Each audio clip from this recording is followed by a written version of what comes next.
संख्या में नौजवान साथी पत्रकार बंधुओं, मैं सबसे पहले आप सबका बहुत बहुत धन्यवाद और आभार प्रकट करता हूं। हम लोग लगातार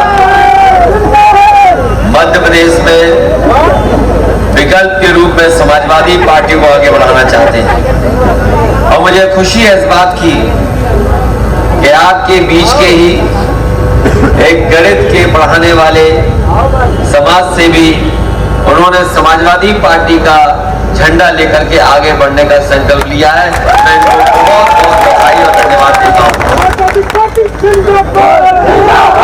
मैं कोई तस्वीर देख रहा हूँ, फिर इस बार भाजपा सरकार बना भव्य महालोक दरबार। आपको याद होगा क्या एक हवा का झोंका आया और उस दरबार में न जाने कितनी चीजें गिर पड़ी। इसलिए ऐसी सरकार जो पिछले कई वर्षों से यहां पर रही है, आज अगर हम पीछे मुड़ करके देखें तो उनकी उपलब्धियां क्या है। चरम सीमा पर महंगाई पहुंचा दी, चरम सीमा पर बेरोजगारी पहुंचा दी। आज पूरे के पूरे मध्य प्रदेश में हमारा किसान दुखी है और उस पार्टी की सरकार जिसने ये कहा हो आय दोगुनी हो जाएगी। आप लोग बहुत सारे साथी हैं, गांव से जुड़े होंगे, यहाँ पर कोई बता दे कि किसी किसान की किसी पैदावार की अगर आय दोगुनी हो तो बताए कोई। आय दोगुनी हुई, 90% नौजवान बेरोजगार हैं जिनके हाथ में कोई काम नहीं है और हमारे प्रधानमंत्री जी कह रहे हैं कि सबको नौकरी दे दी उन्होंने, सबको रोजगार दे दिया। क्या ये सच्चाई है? और यहां तक नहीं सवाल है, सवाल इस बात का भी है कि जो लोग भारत माता की जय बोलते हैं, उन्होंने जो व्यवस्था लागू की है फौज में, कोई आधी अधूरी फौज की सेवा से हमारे देश की सीमाओं को रक्षा नहीं मिल सकती। अग्निवीर जैसी व्यवस्था के खिलाफ है हम लोग और अपने नौजवानों को कहना चाहते हैं, समाजवादियों को जब भी मौका मिलेगा 2024 में अग्निवीर जैसी व्यवस्था को खत्म कर करके जो पुरानी व्यवस्था थी, जो हमेशा हमेशा के लिए नौकरी थी और नौकरी के बाद आपको रिटायरमेंट के बाद पेंशन मिलती थी,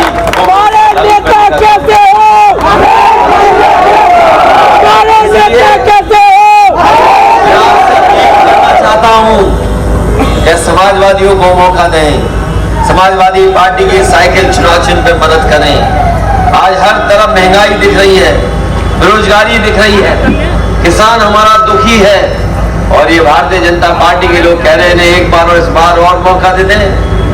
जहां तक हमारे प्रधानमंत्री जी का सवाल है, प्रधानमंत्री जी कल आएंगे, वो याद दिलाएंगे कि उन्होंने कितना काम किया है।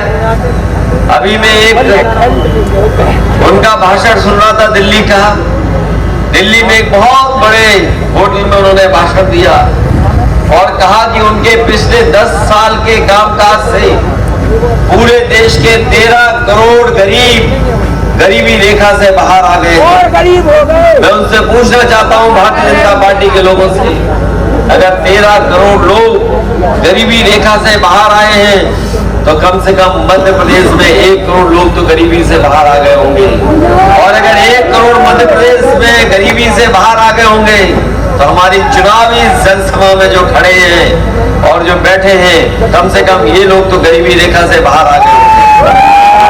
क्या गरीबी रेखा से बाहर आ गए हैं?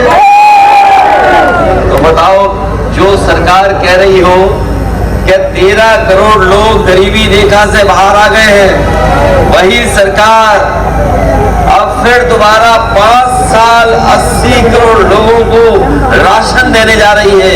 एक तरफ सरकार तो राशन दे रही है और दूसरी तरफ दावा कर रही है कि वो गरीबी रेखा से 13 करोड़ लोगों को बाहर करने का काम किया। इसलिए ऐसे झूठ बोलने वाले लोगों को आप हटाने का काम करना। केवल यही नहीं झूठ बोला, याद होगा नोटबंदी के समय पर इन्होंने कहा कि नोटबंदी के बाद भ्रष्टाचार खत्म हो जाएगा, हमारे गरीबों के जेब में पैसा पहुंच जाएगा। नोटबंदी भी खत्म हो गई, हमारा 2000 रुपया भी खत्म हो गया, दोबारा नोट साइकिल, और हमारे आपके प्रत्याशी इनको साइकिल के चुनाव पर आप मदद करेंगे, सहयोग करेंगे, जिससे ये जीत करके जाएं और आपकी आवाज को उठा करके और समाजवादी विचारधारा को और मजबूत करें। इन्हीं शब्दों के साथ मैं अपने प्रत्याशी जी का धन्यवाद देता हूँ, जी का धन्यवाद देता हूँ, और हमारी लोक गायिका चिरैया प्रजापति, उनका भी बहुत बहुत धन्यवाद कि उन्होंने लोगों को जोड़ करके यहाँ पर सभा को सफल बनाने का काम किया है। आप सबको बहुत बहुत धन्यवाद और बहुत बहुत बधाई देता हूँ।